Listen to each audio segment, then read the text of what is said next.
we're recording, but yeah, it started. Sorry, I can do this.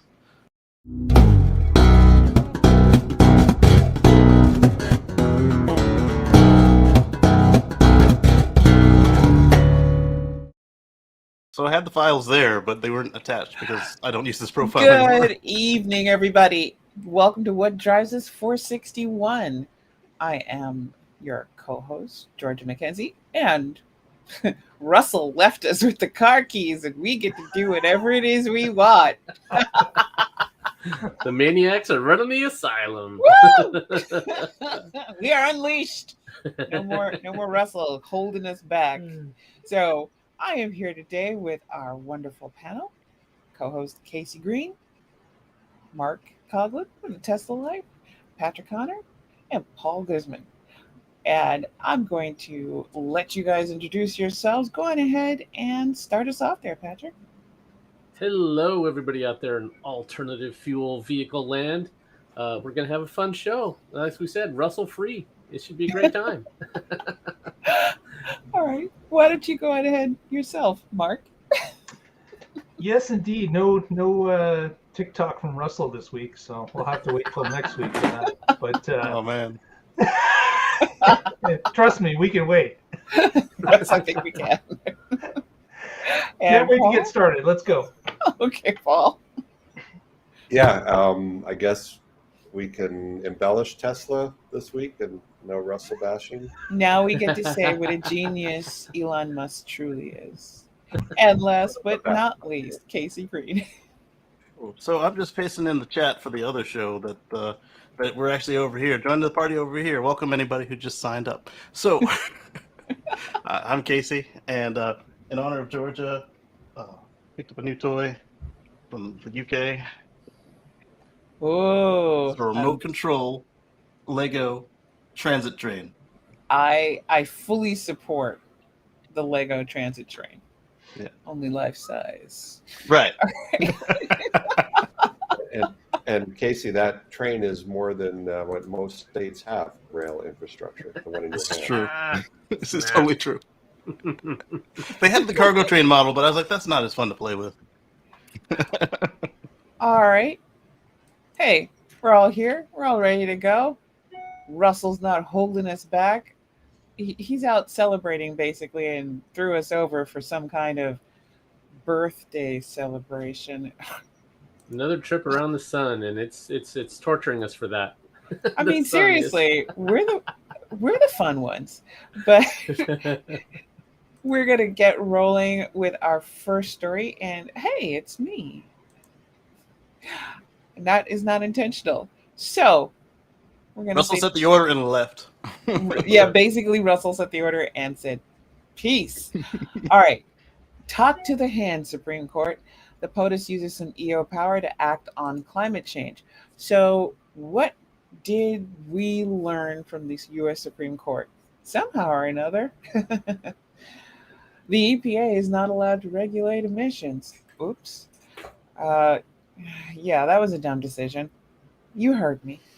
So here we go with President Biden taking a few steps, because if we waited for Congress to act, look, I'm already old. I'm not going to be doing this when I'm a skeleton. If I'm a ghost, I'm going to go haunt people as is proper.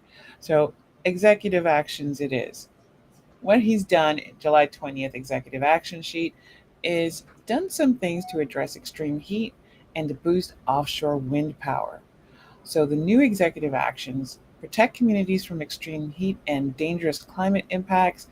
FEMA is announcing $2.3 billion in funding for its Building Resilient Infrastructure and Communities program for fiscal year 2022.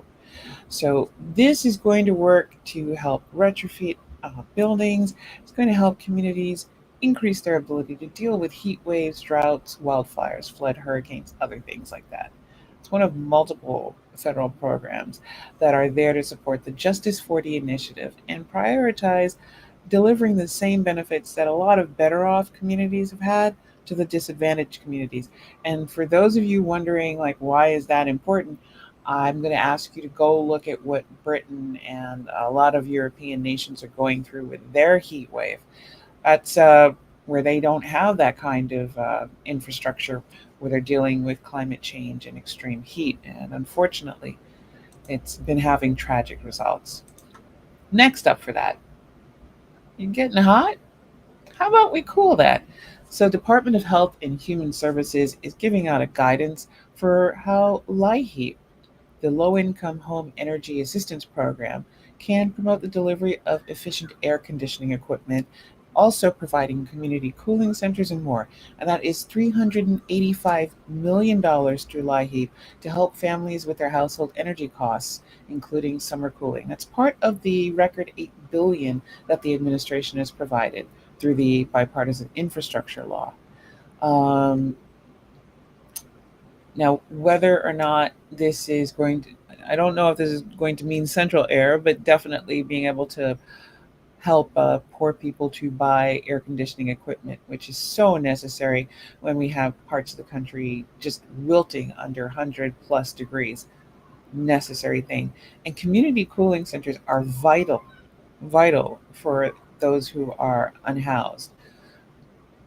Move on. Mhm. What else are we going to do?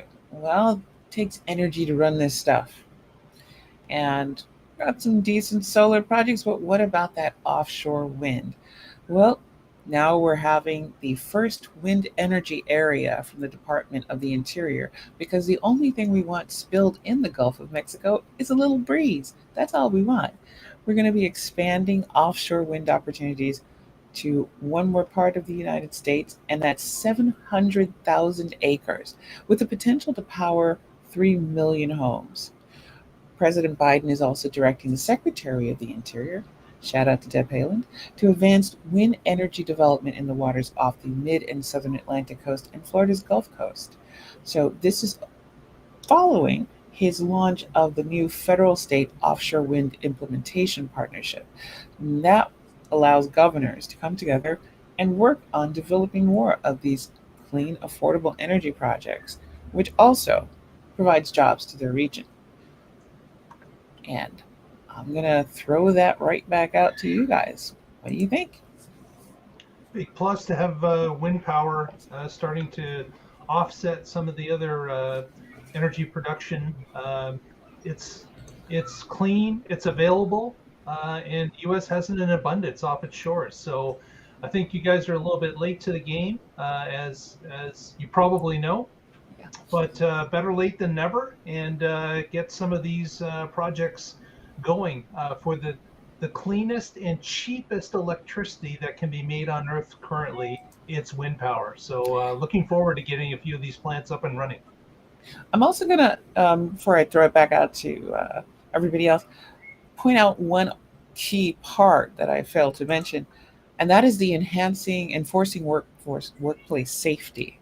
And for those of you who are aware of the situation with warehouses like Amazon, and also there was a terrible situation of a UPS driver that passed away due to heat, 117-degree heat. Oh, A wow. lot of those trucks aren't, well, all of those trucks have no AC. Why? Why Cheaper. not? And I'm also going to point out, I have a friend who is a U.S. postal person. Those little lunchbox trucks, also no AC, because what? The doors are open. They still need they. I'd rather they had the doors and that they had AC. Um, I've seen a couple of video clips coming off of Ring of delivery people who are literally in the process of heat stroke, collapsing when they deliver packages. Everybody staying home has a privilege. The privilege Well, is to have people deliver stuff to you. yeah. And what we need to do as our responsibility for that privilege is make sure their working conditions are as safe as humanly possible and that they're paid fairly. And it's about time we did something like that. With the mail trucks, from what I understand, 30 years ago, AC was a luxury option. So the question is now, do the new mail trucks, the ones that are finally coming out and finally at a more reasonable level of EV to fossil, will they have AC? Right? It should be standard nowadays. I can understand why the vehicles built in the 1960s might not have had it, but that was a long time ago, and Yes. let's do it right this time around. Yeah. Although the 30 years ago was the 1980s. In the last 10 That's years, almost 40. The actual most of the fleet is from the 60s that the U.S. Post Office is using today. This is why I said that. Oh, okay, I thought you were talking about the Grumman truck. That was the 80s, right? My understanding is that some of them were even like World War II designs, but then manufactured through the 60s and are still in use today. I could yeah, be you're wrong, right. I do see a lot of the but- like the old Jeeps and stuff still running around, and then definitely the semis and the box trucks. They're Yeah, old there as might heck. have been some. They might have replaced a portion of them in the 80s. But either way, old. That's all we need to know. I do see a couple of the Fiat Peugeot whatever vans running around. It's always funny because the Postal Service is the only group that can run without a license plate. So you always see these big old license plates like they're empty, Mm-hmm. Whoop. or they We have lost. But what I'm thinking, those ones probably do have AC as standard because I haven't seen them sell those things without AC on them. So Georgia, going back to your list there, the first thing about it that has me worried is that this is not something passed by Congress. It is an executive order, which means that the next administration could, with the same stroke of a pen, undo it all, which is worrisome. But hey, I'll take what I can get because, like you said, we don't have time. This is urgent, and this is what can get it done now. So if this is the best we can get, I'll take it. The next one was about the cooling centers, community cooling stations. That is a great idea. Here in the Portland area, there are several of them that have opened. There was news about them. They were tweeting from the various facilities. And one thing that was interesting is most of them don't take pets. So Bonnie Hayes Animal Shelter said, we're doing a pet-friendly cooling center. So if you can't go someplace else, bring your pet, come here, we'll cool you and your pets off. So I thought that was kind of neat. There you go. Is that similar setup, the one in Portland, to the what Seattle just announced for theirs? Oh, I didn't see theirs. I don't know. They were complaining that almost all their community centers don't have AC because they didn't have but 4 hot days a year, and now it's right hot all the time. Well, I am going to address slightly that EO thing because you are very much technically correct, Patrick. Here's the good news and the bad news all in one lump sum. Easy to process. Good news. President Biden has a couple more years in term. The EOs can affect money and regulation that's already here. So he can't get more money without going to Congress. But hey, this is all passed as part of the bipartisan infrastructure law. So that money is already in his hands. He can spend it how he wants to. Everybody that's currently in an administrative position to manage these offices, one of the biggest problems with Trump, and pretty much almost every single conservative administration since I was aware of what the difference was, is that they always hire people who hate the things that they are put in charge of. So POTUS of course are in charge of the hen house. And so we have people who hate public housing in charge of public housing. Or incompetent in charge of Betsy DeVos went education on TV, said Public. we don't need public education. She was in charge of public education. It's a thing. I don't understand what it is with Americans not understanding that conservatives dislike government. You put them in power and they put people in there to dismantle the government and make it worse. It's just what they do. It's like blaming a snake that's poisonous for being poisonous. Don't put it in charge.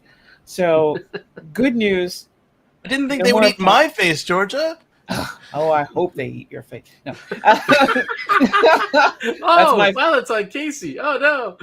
Not Kacey in particular, but all those people who are of the leopard face party. Absolutely. But so we currently have all of our appointments and all our administrative positions in key areas.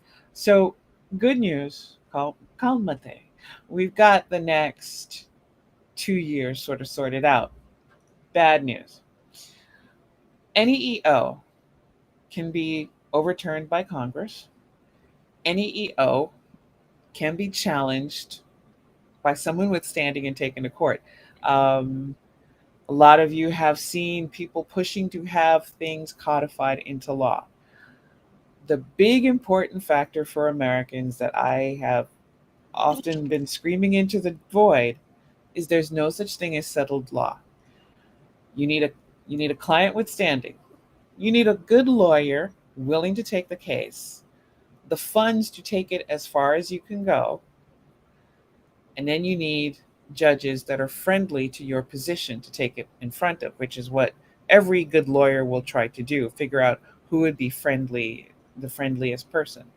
Um, the negatives are that for a lot of people, because the courts are not a part of their thought pattern, there's a big disconnect between the fact that a good portion of our court our judges are either elected or appointed at the local level, and the disconnect between who we elect and how judges are appointed at the state level and federal level, and of course the U.S. Supreme Court. So there could be a challenge. However, much like that dumb guy last week who wanted us to have the same gas for free as sunlight for free, electric charging stations for free, that takes time. Courts always take time. Everybody pissed about Garland who thought it was a snap of the fingers. Well, too bad, honey. You got to stop watching so much TV. This is not Law and Order. It's not 5 minutes. And that works the same way for people who try to undo these things and these regulations by claiming, much like when black farmers finally got specific reparations for their own inability to get funding for farms that went primarily to white farmers, then that was stopped by a judge because white farmers who had already benefited and gotten all the money from the programs that everybody was supposed to be available to do said that they were being discriminated against by specific programs that targeted black farmers who had been left out. Was it stupid, mean, evil, and everything else? Yes. Is it perfectly legal to do? Yes. Did they find the right judge? We're still waiting almost 2 years plus for what was supposed to be distributed to black farmers to be distributed. Well, yeah, it works. So we have some time to see the benefits of this. So we don't have to worry too much about those ERs being struck down. But once again, there's an election year this year. Please check your registration to vote and be aware of who's on the ballot. Because if you want this to stay and be able to have enough time to make a good, solid impact, you got to have the people in place who support it. And that's just how it is. All right. Let's wrap that up because that was quite a lot of discussion. I'm going to go to Paul. Paul's got some interesting things to put your face into. Yeah. So the Genesis company, which for those of you who don't know, that's the Lexus Kia. It's like the high-end Kia Hyundai group luxury car. They've announced a new EV. I think it's called the EV60. And I think it's the first car to have facial recognition to unlock the car and then fingerprint recognition to start the car. So you can literally go up to the car in your underwear and get in and drive it away with no key, no phone. You know, Tesla has open the car with your phone and drive away. That's pretty cool, but to not even have a phone, that's even cooler, according to Genesis. And then the other thing they're offering, and I don't know why they're doing this, because they have all the tax credits still. So, you know, like if you buy a GM car or a Tesla, you can't get the tax credits. They're giving 3 years of charging at Electrify America public charging stations. So that's some pretty attractive, cool new features. If you want a luxury version of the Kia EV6 or the Hyundai Ioniq 5, this is their sort of upscale version of it. I don't think it's shipping yet, but it's coming soon. It is a 2023 model year car, but we'll probably see it later this year. And kind of neat. And like, for example, in Colorado here, a lot of people go on a hike, and a lot of people lose their key fobs on the hike. So if you could leave the key fob in the car and then just come back and unlock the car with your face, that's kind of cool. Now, most cars with key fobs don't let you lock the key in the car, but here's a tip. If you wrap it in a couple layers of tin foil and leave it in the car, it is invisible to the car when it's wrapped in tin foil. So keep that in mind. Yeah, and there's some Faraday bags you can buy. Yes, you can buy a are bag the on same thing. Amazon for Right. 10, Yeah. 10 Throw one of bucks. those in your glove box and chuck it Yep. in there when you want to, and make it invisible. Yeah, you do have to. It's like your iPhone. You have to train the facial recognition when you first get the car, and everybody in your household that's authorized to drive the car. But that's kind of a neat feature. Oh, Maybe you may never use it, or you might use it once, and it'll be handy to have it. let me show you guys the Kacey. Just Yes, make so- sure that it's a good facial recognition system with 3D perception, and that someone can't take your picture, hold their phone Right. up, and Right. unlock your car. I'm sure it's like that. So there I are hope like they let you use your fingerprint for one. There are a couple of other brands that have done fingerprint unlock and start so far. But as Paul was saying, this is one of the first that actually lets you do the face. There've been quite a Once you're in the few. car, you have to use your fingerprint. Right. But your face to get in the car. There have been a couple of concepts we've seen that show it, like the FF91, if Faraday Future ever makes it, and a bunch of other people just have concepts that do it. But this is the first one we're seeing on a production car, and this one has started. It's been rolled out to the press fleet, and I think that some of the dealer demos have started to ship as well. They're starting to make their way across the country, but I don't think it's on actual sale yet. No, and the Genesis is fully qualified for the 7,500 federal tax credit and Cool. some state credits as well. So if you want a little bit of a different, more upscale compact SUV EV, so far, we're seeing the Kia 6 and Ioniq 5 are pretty cool cars. So This is basically the same car, just a little more dressy, a little fancier. Excuse me, Paul. I don't drive Hyundais or Kias. Yeah. But it's funny how all the the way. Genesis logo looks suspiciously close to a Bentley logo. It does, doesn't it? It does. Which they're trying I to. think my main worry though is it's like should be 3D in the round and Maybe check your pulse. Too. living finger. Yeah. Just saying.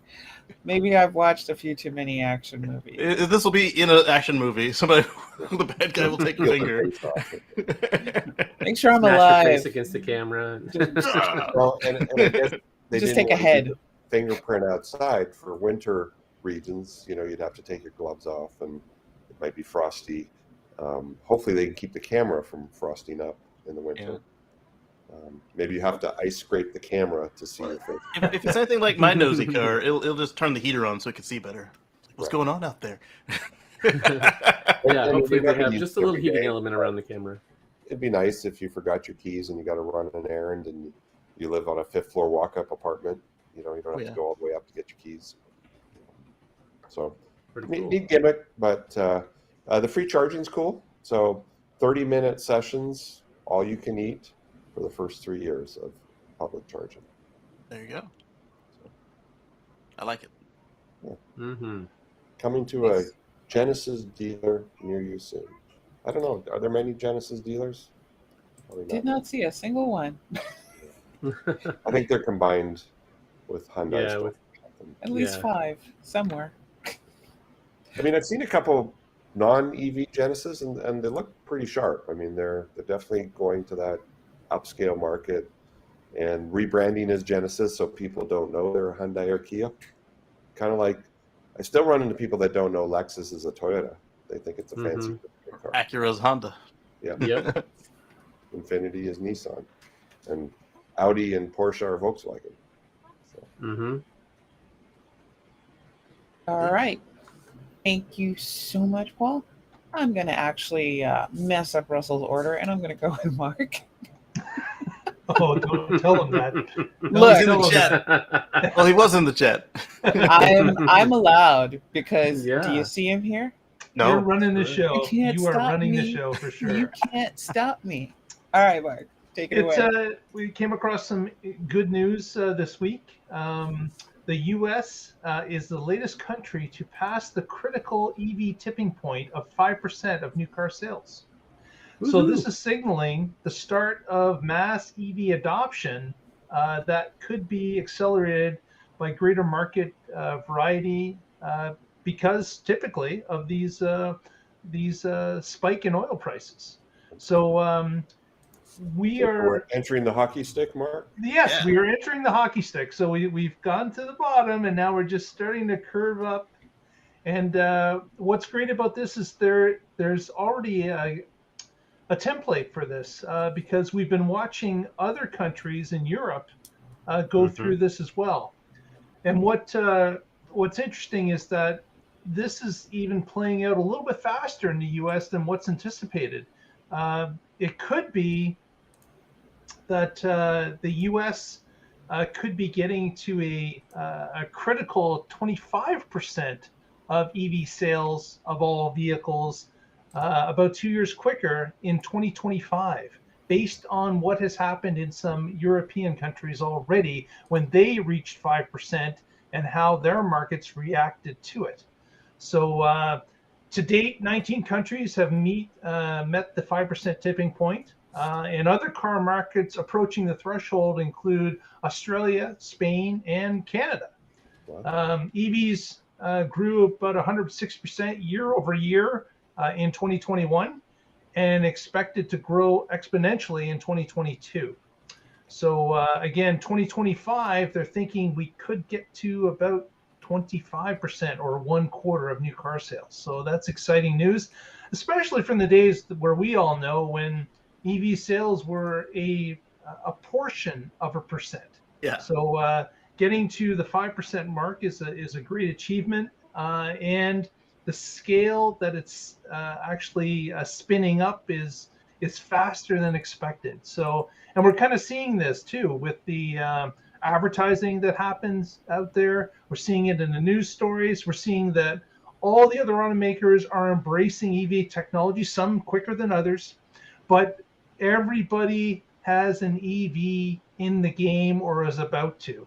And when we go to car shows that happened in 2022, we noticed that the EV was being pushed to the front, whereas before it was kind of held back a little bit. It wasn't as prominent as it is today. So we can definitely see that. And EV commercials, previous to 2 years ago, we hardly ever saw an EV commercial, but now those commercials are out for almost every brand. They're all pushing the EV revolution, and that's fantastic news. Yeah, I think every car commercial in the last Super Bowl was an EV commercial. Yeah, there you go. And there's more and more EVs coming out every day. I mean, last couple weeks, Chevy announced the Blazer EV, which is about the size of a RAV4. Should be a very popular car. Yeah. And interestingly enough, as it mentioned here, that Canada's coming up too. I just got a news report for Q1 of 2022, and Canada actually broached the 5% mark. So we got 5.4%. So everybody is on par. We're starting to move in that direction, and I hope, based on, again, the roadmap that we've seen with other countries, that we can follow that same map, and we can start to really push towards that 25% in about 3 years. Yeah, it's a lot harder to run an effective smear campaign when everybody has a neighbor that has one, and they sack all this crap, and then they're like, well, hey, Bob, does yours do that? Or I rode in Bob's car. It doesn't do It didn't catch on fire at every stop sign. Exactly. or I'm paying the equivalent of $1 a gallon to run my car. Right. We went on a road trip. We didn't have to stop for 6 hours. Right. Yeah, so this 5% number is important because if you look at the technology adoption curve, there's the first 2.5% are pretty easy to get. That's where they're either called the innovators or the tech enthusiasts, whichever label you want to give them. And that's kind of where hybrids got stuck. They could not move into that next realm, which is the early adopters. So the early adopters, depending on how you look at it, is 2.5 to 3% up to like 13, 14%. And so now we're solidly into that next block. And this is just where the dominoes fall. Because now, like you were saying, you're going to know somebody that has an EV. You're going to be able to take a ride with them. You're going to be able to hear about the good and bad experiences that they've had with them. It's no longer going to be some FUD you heard on some news channel. It's going to be actual experience with real people, and that's what really how people make decisions, not just some hearsay from an influencer. Yeah. I just finished the book How to Change Minds by David McCraney. It's a really cool book, and they really made a point to say that real experiences are what matters. It's not what influencers say. It's the emotional experiences that you have with things that really change people's minds. It's a great book, by the way. All right. Sounds good. In fact, that's why I decided to bump that one up, because to me, we need all the good news we can get. And Yeah. speaking of some pretty good news, we've got Patrick talking about why are people buying these EVs? Yes. So when people are buying EVs, there is this study that was done by Polestar, and they found that it's not to save the environment. It's not for polar bears. If you look at most U.S. drivers that want an EV, it's for the tech. They like the big screens. So as much as we um, want people to do things for the right reasons or the reasons that we think are right, I don't care. If you like an EV because it goes fast, welcome to the club. If you like it because it's cheap to fuel, welcome to the club. This tent is big enough for you. If you like it because we're not importing oil from countries that really don't like us or our way of life, and instead we're using American-made electrons, welcome to the club.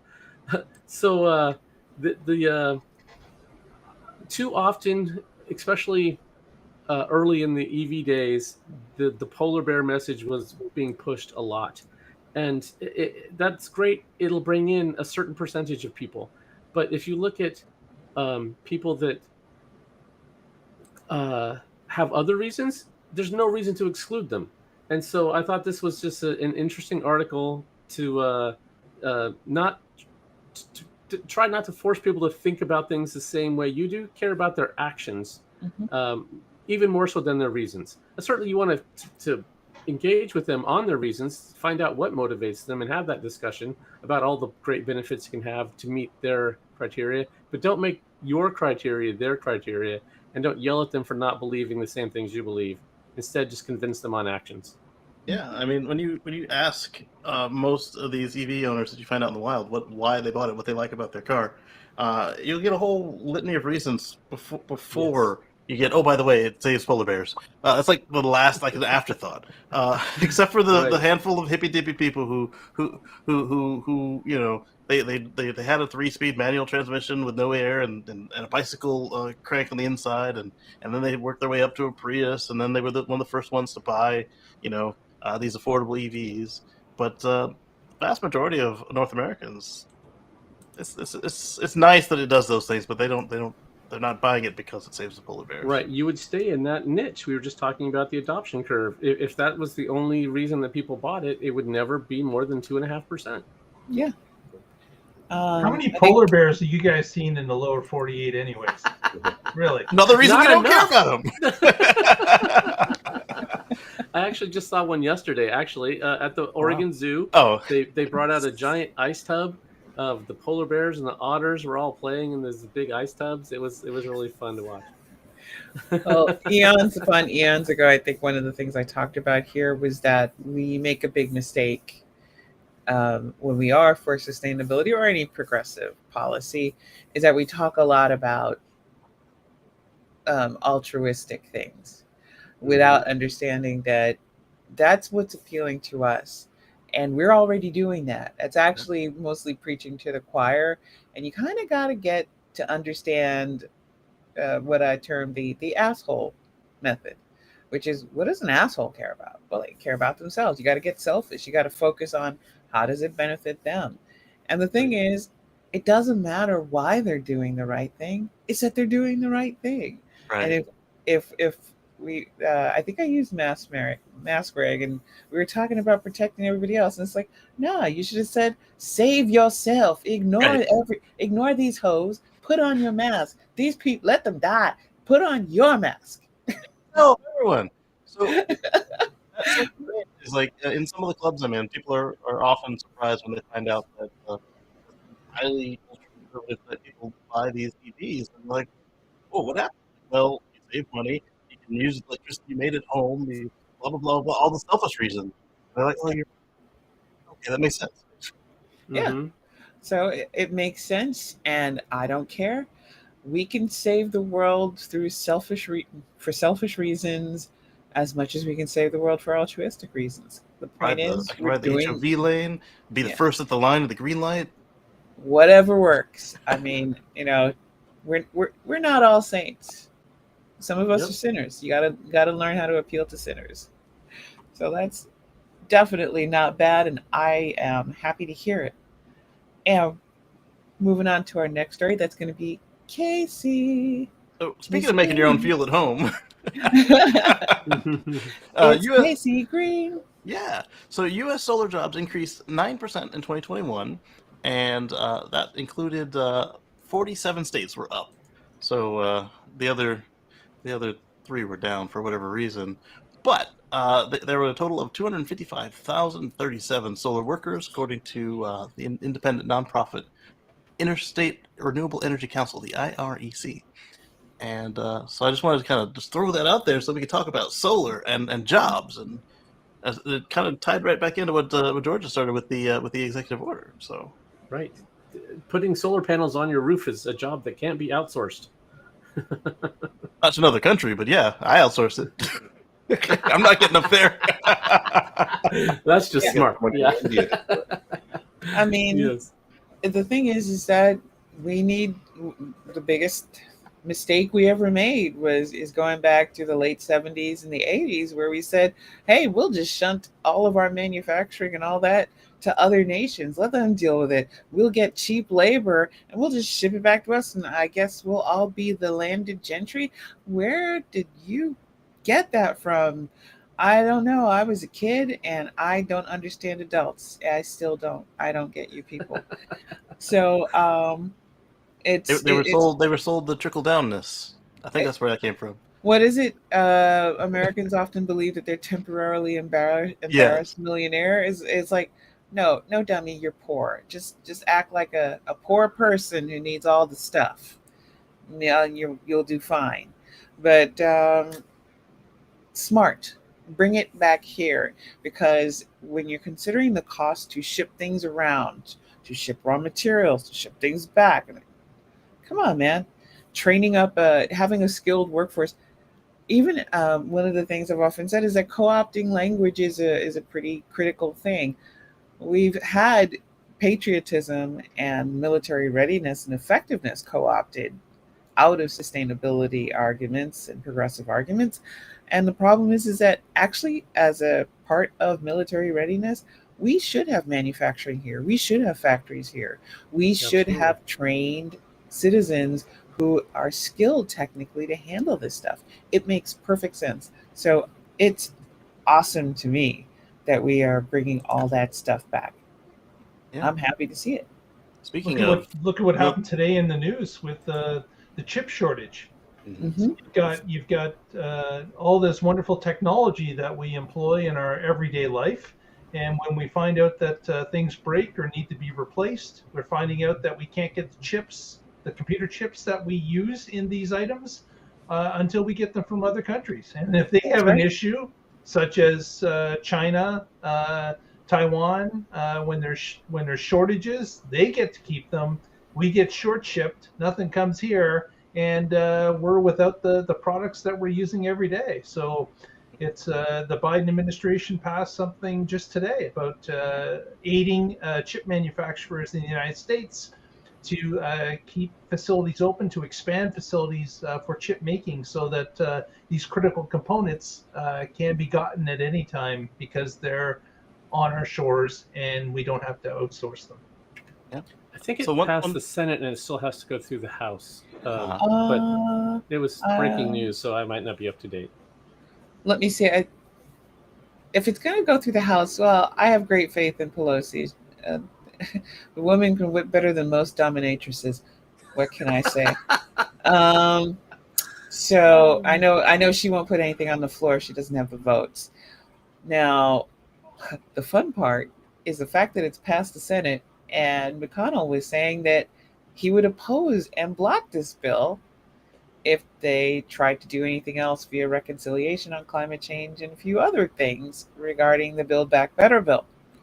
And what's fun is, Manchin has said he's on board with a huge amount of Build Back Better priorities, and he has his own slightly scaled down version that he says he will support. Now, I'm not going to tell you to I wouldn't say hold your breath, but if they can get the full 50 and have MVP come on in and pull a little tiebreaker, we'll actually get that passed. So fingers crossed, people. And do not be afraid, as I tell people, to go on ahead and say, I support this. Let it go. Let it pass through. I don't care if it's less than you think we can get. Please do not negotiate. Just pass, go, collect the $200. Let's get the bill done. And text resist spot if you would like to tell your senators that. Drop them an email. But yeah, so yeah, it's probably going to pass. And I think I heard it was a done deal, but I have not gotten that. Good. So one thing you touched on with the military readiness, your logistical lines, they can get a lot shorter if you have EVs or partial EVs in your fleet, because when you drop the cars, the trucks down out of the plane for their forward base, they can set up solar, and for those short excursions, they can run them on EVs, or if they have a proper, like GM has actually loaned a couple of the Hummer EVs, the $200,000 ones, to the military to test out for, just because they're electric. And so now you're only bringing food. You're not bringing food and water. You're not bringing liquid fuel at the same time. That's true. I mean, I follow a couple of specialists, at least one Russian society and military specialist on the Twitters. And he was going through the logistics of why Russia's little imperialism jaunt is failing. And it was pretty fascinating because a lot of what they're doing requires massive supply chains. And they're so used to the massive supply chain going into Moscow and Moscow proper, whereas they outsource all the need for fighters as well as crappy equipment going out to the provinces of conquered people, that they're basically a 2-ton chicken with tiny little bird legs and trying to hold themselves up and pull this war off. It doesn't make them any less dangerous in the sense that they can still lob a bomb, but it's a key factor of why they've kind of failed, surprising everybody. It is a logistical thing, and bringing manufacturing jobs back here. If we could just get enough people to understand, you don't have to be militaristic to co-opt militaristic language for a progressive benefit, including bringing manufacturing jobs right back here, especially for solar and wind and all that stuff. We want it made here in America, and we want to have our citizens be the ones who's got the special tools and got the tech and got the training to handle it. We shouldn't have to seek somebody else to do the job, and that's a big factor. So I'm happy with that. Especially computer chips, because there's hardly any domestic computer chips, and most are made in Taiwan. And if China decides to blow up Taiwan, the whole world is screwed. Computer chips. But even China is screwed at that point too, because True, but they need the chips too. but maybe they get a crazy leader like Russia does, and they might, and that's the big fear right there. Because even though they'll be shooting themselves in the foot, they'll damage everybody else on the way in. Yeah, it's a big deal. So moving right on along. Whoa, we lost Patrick. Be back. Well, I was gonna go with the Siemens new home EV charger. That was Patrick's story. But instead, I guess I'll go with my next story. Hey, we've got something called the MG4 Mulan. Don't look at me. I didn't name it. It is Europe's first mainstream, extremely affordable EV. So Looks nice. It looks pretty nice. You want to go ahead and share that? Sure. close the subscribe now buttons, share the screen, and Yeah, Forbes loves pop-ups. they sure do. So there's the outside, which is quite attractive actually, and then Yeah, the inside is also quite modern. it really is. Oh, SAIC. So it's a partnership with GM, so they they know about making cars. Definitely do. And they're expecting it to start about 25,000 pounds, 30K, give or take a dollar here on our end. Okay. And that would be pretty good because the Renault Zoe is 38,005 and the Nissan Leaf is 35K. The entry level Volkswagen ID is 43.5. So if they manage to bring it in at that price point, that's a bargain EV for Europe. Oh, rear-wheel drive too. Rear wheel drive. It's also on the modular scalable platform. Sorry. So wasn't MG a UK brand? Yes. There was the MGB, MG. So And all the now it's motorcycles. Oh owned, yeah. right. So now it's owned by SAIC in China, Mhm. or does it just have a similar name, or do they own that brand? I don't quite say. Yeah. It's Oh. owned by Chinese Nanjing Automotive. So this is the MiG. Your MiGs are back, So if and you it's like now owned by SAIC. the Volkswagen ID3 or the Cooper Born, same car, this is also the same car. Not bad. It's a nice little car. It's a nice little car. Let's see if they can do it. One of the biggest issues I do hear is, of course, that entry level price point. I don't know if they have in Europe what we have with all the little rebates and whatnot that help out with prices. They made And two of them. two, Fight it for the death. there will be no fighting to the death here on What Choices.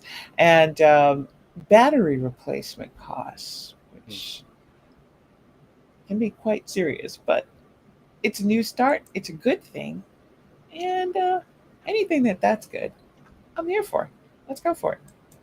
If they're making them with the same battery tech as the Volkswagen, then they should be robust enough that by the time I've paid it off, it's second owner problems. How much the battery costs. Yeah, I mean, who knows? How long is this battery going to last? Let's say 12 years. What are battery? So while Patrick's frozen there, the Model 3 battery, Right. right? You know the costs are needed. The Model 3 battery Yeah, was you shouldn't even think about that when you're buying a car today. That's my point. right. So the Model 3 battery, when it came out, or not even when it came out, but a couple months ago, remember that Rich Rebuilds video where to replace the nipple for the cooling system was like 20 grand. I saw a legit Tesla quote the other day for 9 grand for that same battery. Prices are dropping. Yeah. Other than the weird thing we've had with supply chains in the last year that have caused a lot of stuff to go nuts in inflation. But ignoring that blip in the ruining everything, things are on a downward trend. Yes. And the other aspect of that is that I think for a lot of people who are only used to ICE cars, they think it's like our battery, like my battery, which I replaced after, I think, 3.5 years. An EV battery is not the same thing as the battery for your ICE car. Right.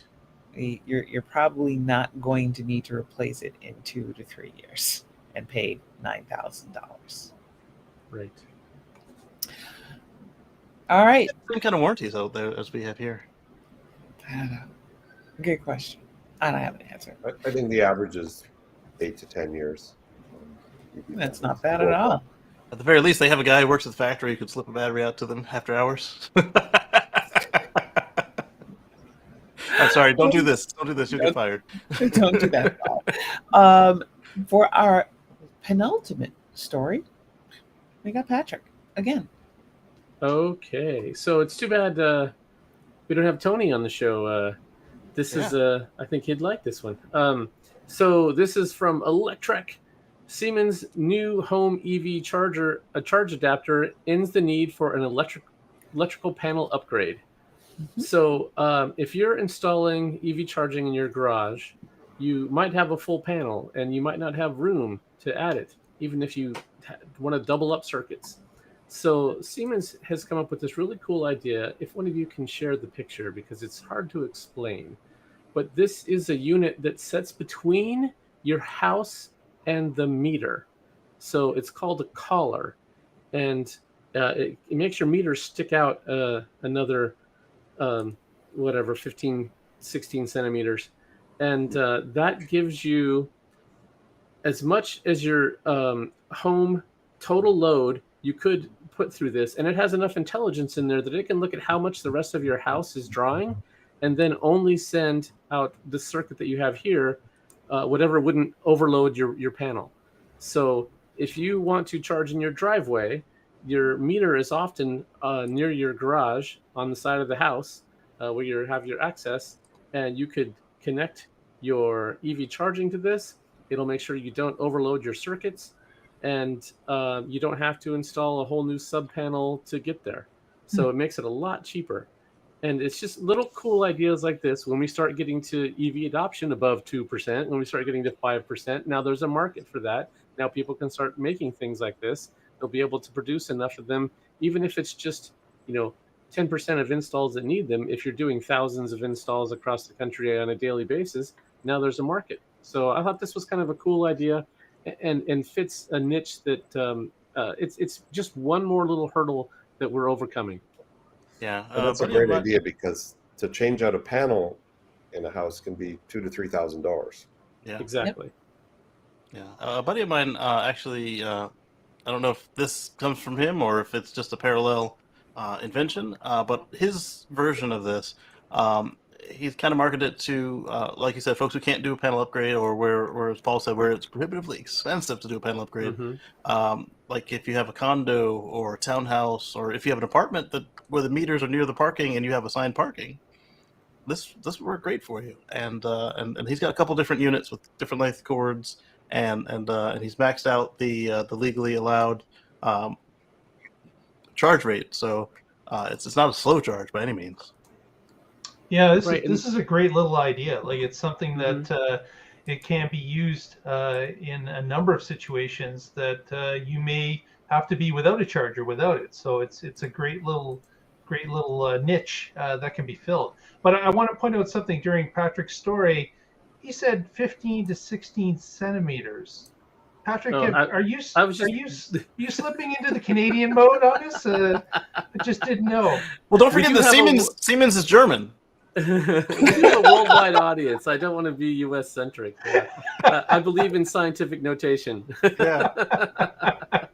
Well, and Oh, man. similarly, we talked about a product that if you have a clothes dryer in your garage, it will Mhm. actually split the circuit to your EV. And if someone in the household needs to dry their clothes, it will suspend the charging of the car, gives priority to the dryer, Oh, typically. that's good. And you don't need to run a new circuit. You don't need to upgrade your panel, because a clothes dryer circuit can charge most EVs at a decent rate. So I do Awesome. right here in this townhouse. I'm actually charging off a dryer circuit. okay. So do you Right. manually My wife's like, upgrade "Stop the it! I dryer, need or to do charge to or dry do the you have clothes." Boop. the automatic thing? Yeah, Yeah, mine's the old right. manual one. Get the automatic. Get the automatic. It's worth it. Right. You can set your EV to charge from 3 a.m. to 6 a.m. or whatever time you Well, need. that's when I And dry you're my probably laundry. not drying clothes then. Right. You should be asleep. Although I've thrown in a load before going to bed, but It usually finishes in an hour, 2 You're not hours. going to bed at 2:30 in the Right. morning. right, exactly. Yeah. All right. Yeah. Well, I think that's awesome. It's great news. And you know what? You've been here long enough. We've got a whole ass show ready for everybody to watch again, because you want to watch all this again. And we're going to do some shout outs and go home. And with that, I'm going to start with Paul. You got sunlight behind you, Paul. Yep, a little bit of daylight left. Nothing too special to say, except if you're in Colorado, come check us out, boulderhc.com or boulderh.com. We fix and service hybrids and EVs, and occasionally sell hybrids and EVs. No EVs for sale right now. I have one cool high-end hybrid, a Highlander Platinum Edition. Ooh. Super rare car. It's used. It's only $50,000, but if you want a 3-row SUV hybrid Highlander, we actually have one, and there's only a handful for sale in the country right now. The supply chain is still tight on those. But anyway, check us out if you're in Colorado. Okay. Thank you, Paul. And we're going to roll on over to Mark over there in Canada. Canada? Where the hell? It's 15, I would 16 centimeters ask away. if you've gotten this far in the video, please give us a thumbs up at this point. Press that subscribe button if you haven't already. Helps us out, gives us some more eyeballs on the show, and allows us to reach new audiences. So we would really appreciate it. Doesn't cost you a dime, and you get to see Kacey's baby all rolled into one. So thank you very much for joining us. You can find What Drives Us on all the social medias. Just look up What Drives Us. It's easy as that, available everywhere. Just search What Drives Us, and you'll find us out there. Back to you, Georgia. Thank you, Mark. Yeah, we're going to Patrick while we all kind of make stupid movements at the camera to get the baby's attention. Hello. If you're not distracted by the baby, then you might want to go check out carswithcords.net. And I'm also with the Oregon Electric Vehicle Association. You can find us at oeva.org. And I want to give out a plug that Mark did in the last show. National Drive Electric Week will be coming up. And you should check out events going on in your area. Get signed up for that. If you're watching this show, you're probably somebody who wants to volunteer and help coordinate. So check it out, National Drive Electric Week. Awesome. And last but not least, Kacey and friend. Yeah, Kacey and Motoko here. So on Sundays, we do a similar chat to this. You can check us out at youtube.com/Kacey Green. That's KACEYGREEN. And eventually, now that she finally is sleeping mostly way through the night, I'll get back to editing pre-recorded videos about Tesla and AI and whatever else suits my fancy. And we'll catch that at the same place. Awesome. And you know what else you kind of need to do? You just kind of need to hold the baby in front of your face whenever you do that. So all we see is baby. We'll hit every demographic this way if you did that. Man, that's a smart baby. She knows all about cars. That's right. Green living and electricity. That's right. That is a sustainable baby. Mhm. Okay. And I need to thank Kacey Green, Mark Cava, Paul Grisman, Patrick Connor for being here. You have been here for 57 minutes and 35 seconds. You know you like us? Go on ahead, hit like, hit subscribe. Every time you hit like on one of our programs, even if you're a subscriber, that tells the algorithm this is program content worth watching. Share it with somebody else. And while you're at it, when you need to check out whatever the heck downloadable content Kacey needs to test from on his car, you want to head on over to Kacey Green over on YouTube or KaceyGreen.com. If you want to catch everything to do with Mark over at the Tesla Life, he's following all the Tesla goodies, all the Tesla news, so you don't have to, all in one place. It's going to save you a lot of time. Hours per week. Someone out there wants to head over to Boulder Hybrids and drop $50K on a used car. Go on ahead, give into it. You're a collector. This is what you want to do, and I'm not going to stop you from doing that because it benefits Paul. I'm biased. And Patrick is blogging at carswithcords.net. He's got lots of cool and interesting things today, some deep dives into sustainability and things to do with your power bank. Thank you for stopping in with us, and we appreciate you, all of our What Drives Us people. Thank you for supporting us. Thank you for showing up into the chat room and chit-chatting with us. And we are going to be here next week with yet another show, and maybe even Russell. Although we've had so much fun, maybe we'll just tie him up and leave him in a closet. We don't know. We're uncontrollable, and that's the way how we like to be. You guys have a good evening. Thank you for being here, and come tune in next week where you find out what drives us.